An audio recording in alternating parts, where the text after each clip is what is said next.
I'm Cheryl. And I'm Naima. We're three Black moms.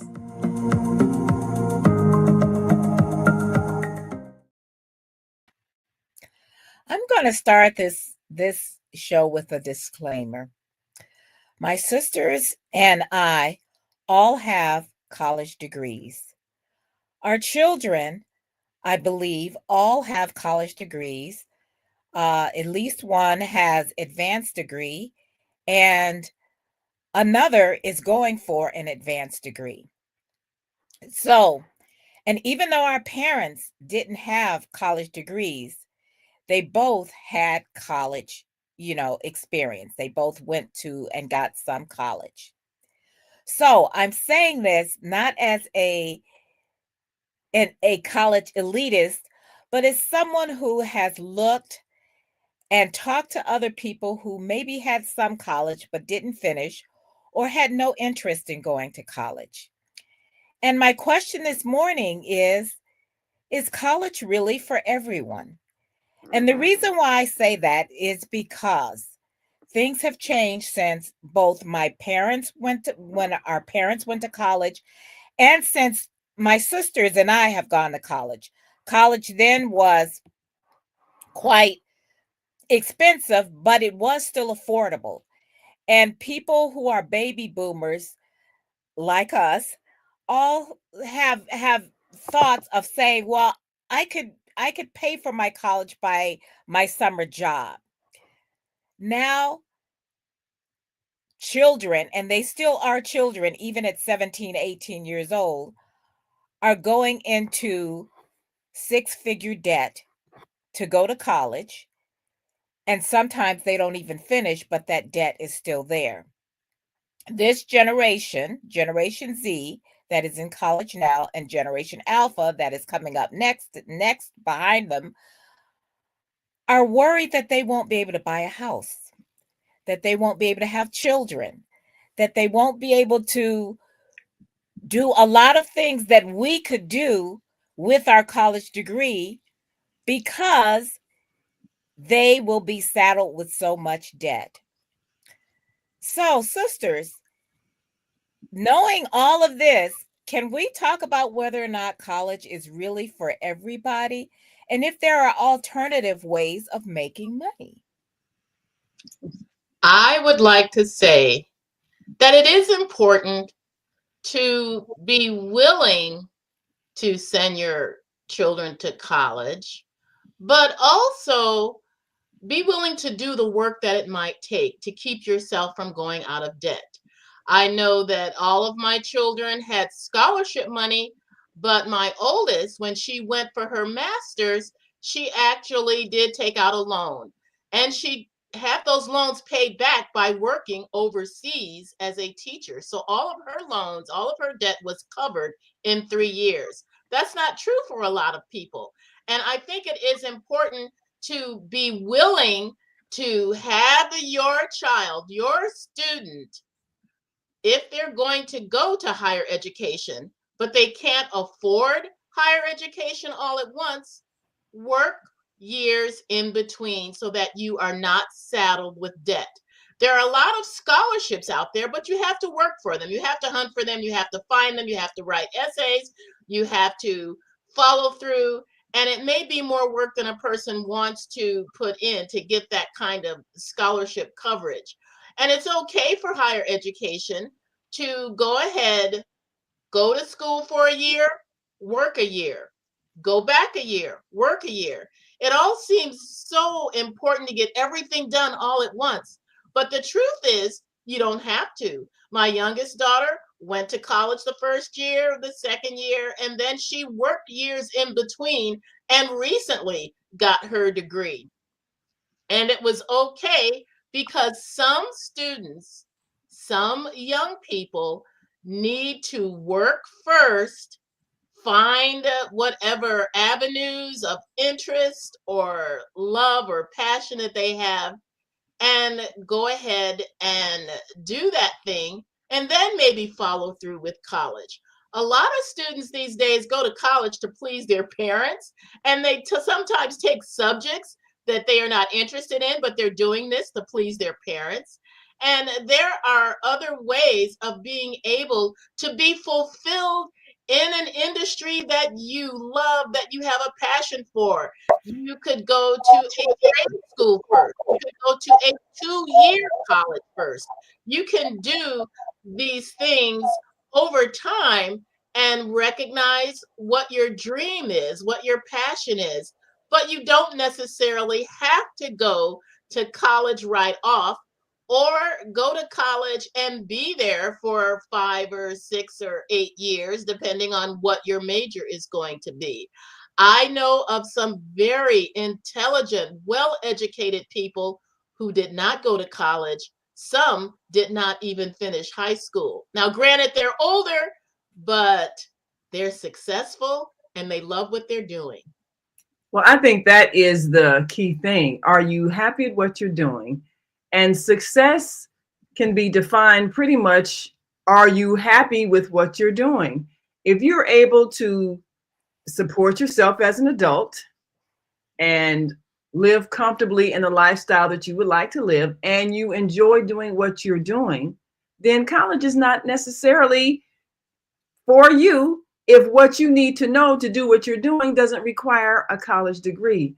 We have to always remember that this this whole society is based on making a profit. Every single industry we have is a business, and the educational industry is a business. And so when the whole thing of pushing everybody to go to college, that wasn't necessary. You have a lot of things that do not require a college degree, but are necessary functions in our society, such as construction work. I mean, carpentry, plumbing, electricity. You know, these are things that are essential and they don't require college. Everything, landscaping. I mean, you have all kinds of professions. A person might even want to be a dancer, a singer, a musician.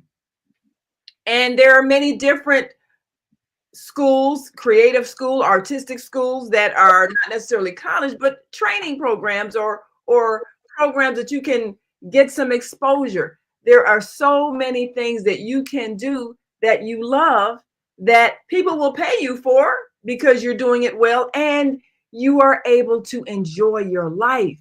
I think what has happened when we develop this elitist idea of, well, this person is more important because they have a doctorate degree or they have a master's degree or they went to such and such a school that's supposed to be an elitist school. We do that to each other, making people feel like they're of lesser value if they don't have some alphabets behind their name or they didn't go to a certain institution. And that's what has to be corrected in us. We have to change the way we see each other and learn to value people for whoever they are and whatever profession they're doing. So when we approach our children with that mindset of, what is it that you enjoy? What do you love to do? What is your passion? And then we give them the encouragement to pursue that passion and be the best that they can be at it, and give them the moral support that they need to feel good about it. Then we'll see them being successful, not only in their career, but in life. I've known so many friends who were on that college campus and didn't want to be there. And I always think about my friend who went into engineering. He hated it. His mother made him. He got out, got a job in engineering. He hated it. And, a couple of years later, after we graduated, we were talking on the phone and he was talking about how much he hated his life because he hated what he had to get up and do every day. It didn't matter how much money he was making. He hated it. And when you hate your life, how is that success? If you love what you're doing, that is success. I have a couple of stories I want to tell, and it's funny because one is from Generation Z, and I have a couple of neighbors. We've become friends with them, and they have younger boys. Well, they're high school age. And we were over there visiting, and I was saying, oh, you're probably, because their oldest boy, I think he's like a junior or senior. And I said, oh, you're getting ready for the college tour soon. And and the wife says, no, actually, he's thinking he doesn't want to go to college. We're thinking he's not going to go to college. He's learning a lot about computer science and coding and things like that. Some of the things will be taken by AI, but excuse me.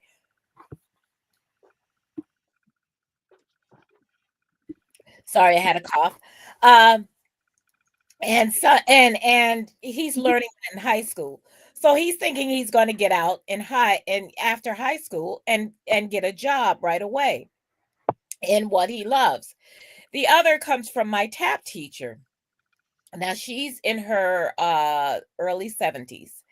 She's still an amazing dancer, and she has always wanted to tap. You know, this has been her life. And she says, "Well, I'm not going to retire. You know, I don't really have the retirement funds." She said, "I did." And we were having this conversation yesterday, and she was saying, well, you know, I did have some college and I studied the humanities, but that's not what I wanted to do." She has a great life. She has a great life. She's in great shape. She has people who her students are younger than her by decades. She has students who are older than her by at least a decade. So this is something that she has chosen to do for her life. At some point, if she gets injured or she just decides, okay, I'll have enough, you know, she may explore, you know, what her savings look like. But for her life, she has done what she has wanted to do. And I'm going to say one more story, because when I first moved here to my house, the first person who knocked on my door lived across the street. He had been the nephew of the previous owners. He is a plumber. And so I always tell people my plumber came with my house. So when I need something, now Joey's in his 70s now, but when I need something, I can pick up my phone and my plumber will show up in a matter of minutes. He didn't go to college, but let me tell you something. He's made enough money to where he and his wife go on a vacation every year. He's doing fine, and he is the testament to the fact that college, one, probably isn't for everyone, and you can make a pretty good living just doing other work. College is great for the social learning too, and that's good. But even going to a trade school, we have to start thinking of alternative careers that aren't going to bankrupt our kids before they even get out of school. Hmm. You Yeah. know, even Oprah's parents were on her about getting a degree, and she's like, "Mom, I'm a international host of a ongoing television program. I have my own magazine. I do this. I'm giving money to children's schools in Africa, and she's like a multimillionaire. And what do I need to go back to college for?" That's the thing that you have to look at. The programming of that generation. This is what you do. You go to college, you get a degree, you get a good job. But if you have established a business where you are successful, why would you do all of that? You're not looking to get hired by somebody. You're the one who's already got the company that's hiring other people. You've done what you intended to do in life. So it's a mindset of what is success? Success is achieving the goal that you set for yourself of what you want to be. And a lot of things do not require a college degree. So if you love doing something and there's some kind of extra training that you can get and you can master that thing that you're doing and people pay you to do it and you love doing it, that's a successful life. And a lot of people that we know have not gone to college, but they are good at what they do. And like, sure, you mentioned, your plumber, the plumber who handles the house here. He was telling me his story about how it was actually a neighbor that was in plumbing that kind of took him under his wing. Same with Joey. Yep. And train him. And so now he's a master plumber. I mean, he's doing all of these things, and he's successful, very successful. Oh, incredibly. Let me tell you an amazing success story about a man that I have known for years. Okay, he's 94 now, so he's like mama's age. and Mama's generation, but it's John M. Perkins. And I'll just read a little bit from the back of this book. And the man has written like a dozen books that are in publication today. But John M. Perkins has ministered among the poor for 46 years.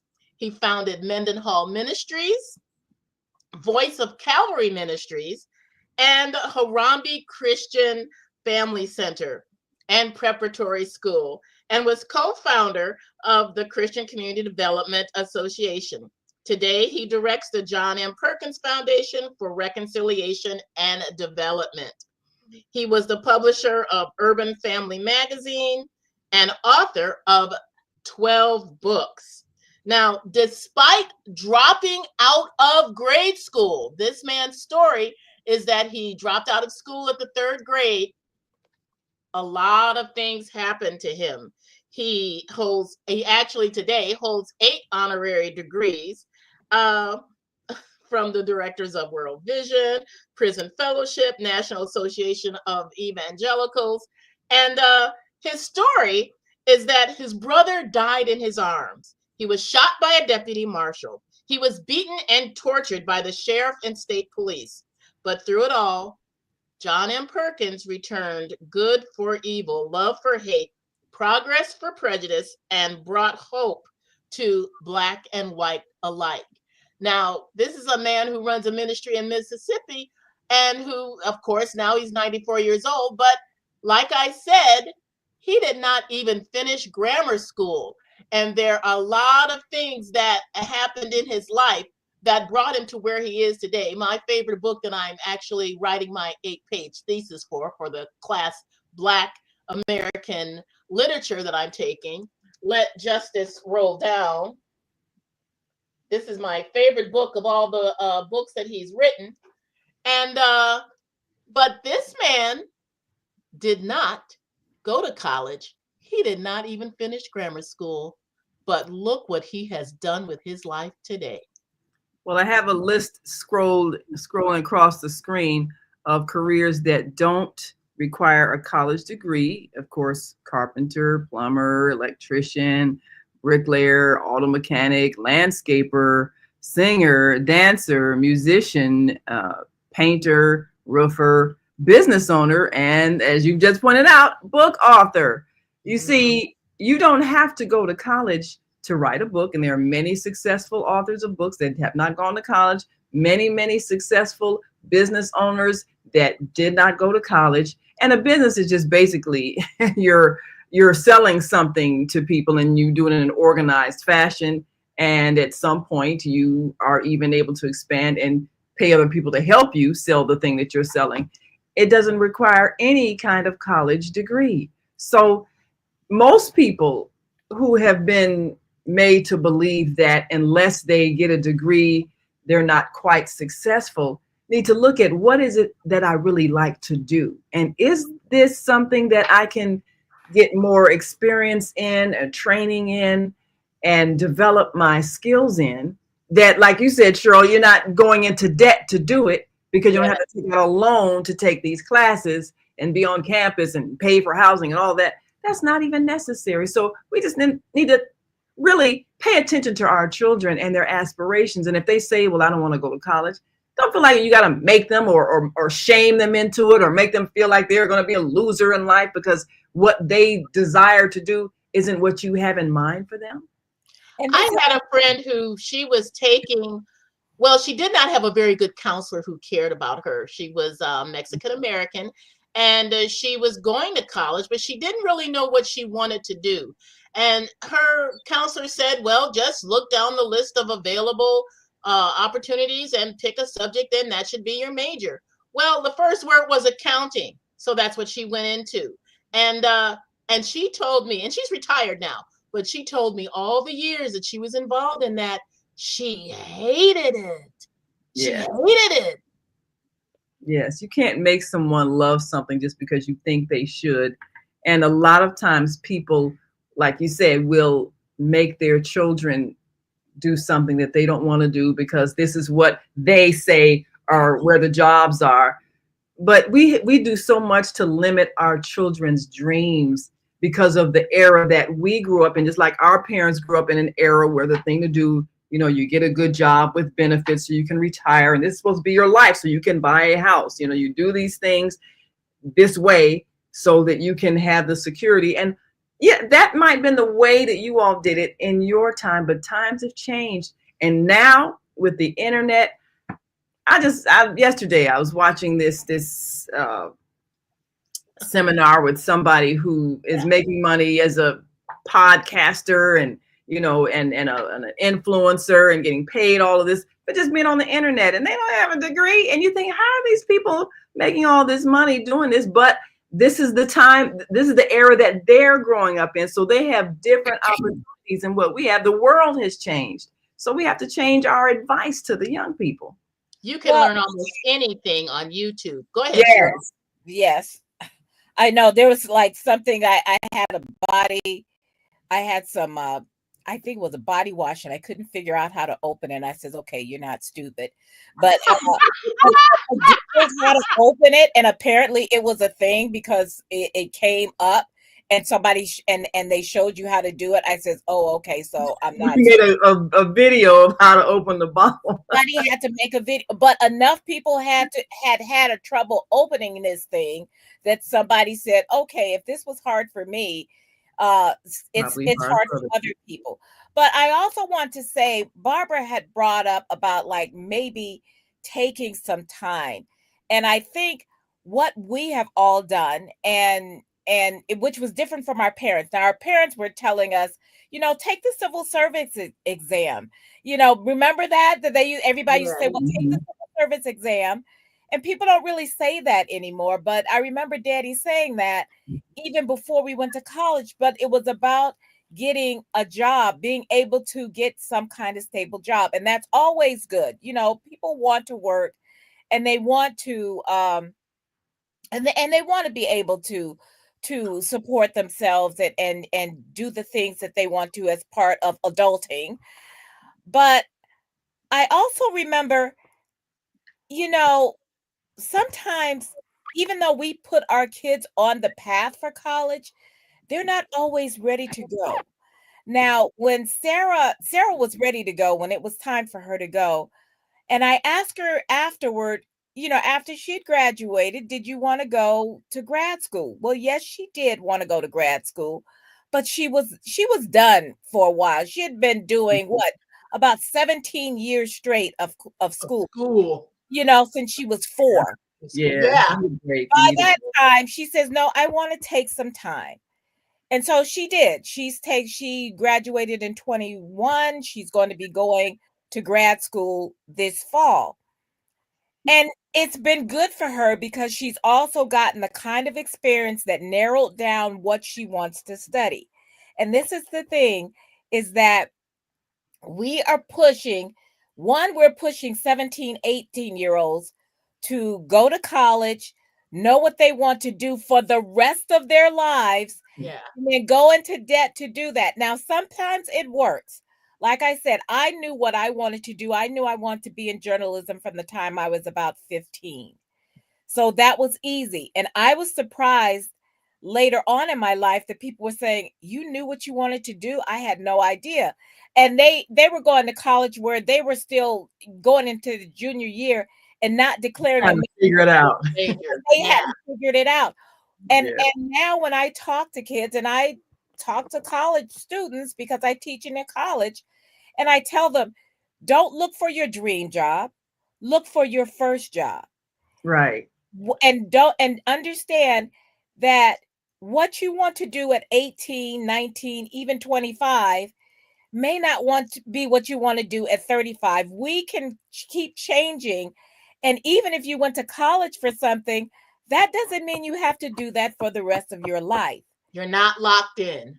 You're not locked in. We always felt like, you start with a company, you stay there, they give you a pension and a gold watch at the end. People move around, and companies don't want you to do that anyway. So not anymore. Limit yourself. Yeah, that has changed. There are all kinds of ways. We didn't even put in beautician. I know that there are, schools for that. Yeah. But also higher learning. Now, in the coming weeks, we hope to get some people on that have chosen other ways of advancing learning. And one other thing, remember the show or the movie, The Days of Wine and Roses? I was thinking about it the Yes. other day. Yeah. And her father gave her a set of encyclopedia and told her, if you read every single one, that's the equivalent of a college degree. Mm. We don't really have encyclopedias anymore, but Yeah. there are other ways of learning. If you go to your library and you read everything you can get your hands on, you are getting the knowledge that college may give you, and you are still honing your critical learning, your critical Skills. thinking skills.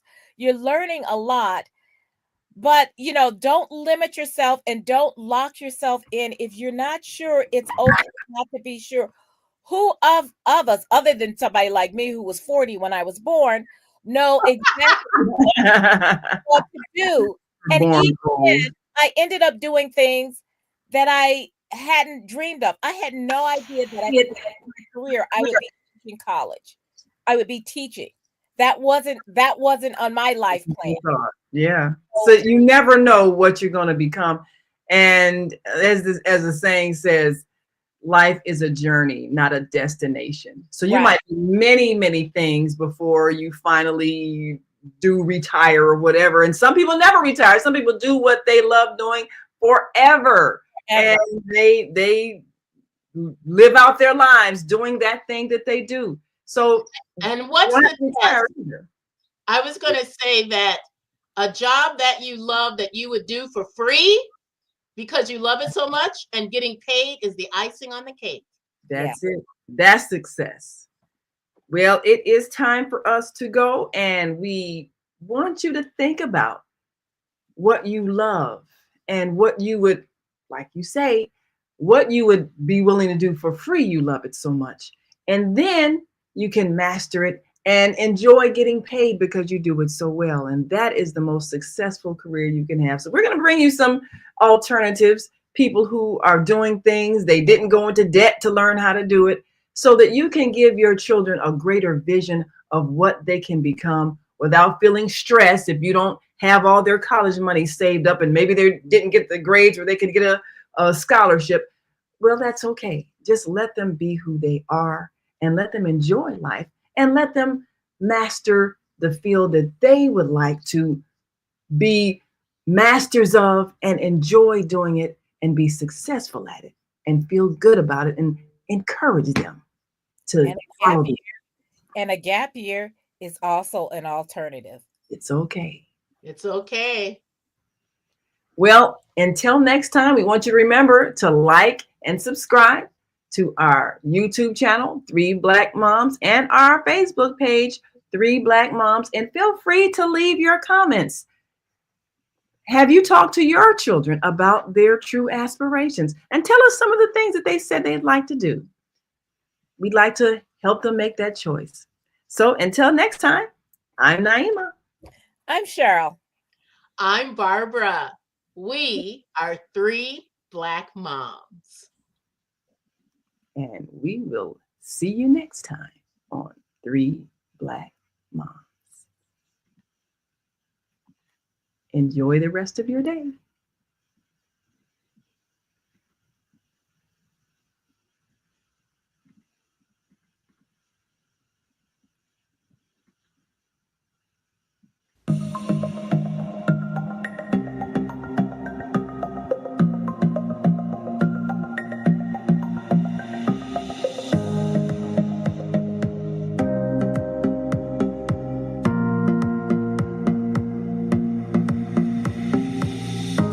Hi, I'm Barbara. I'm Cheryl. And I'm Naima. We're 3 Black Moms.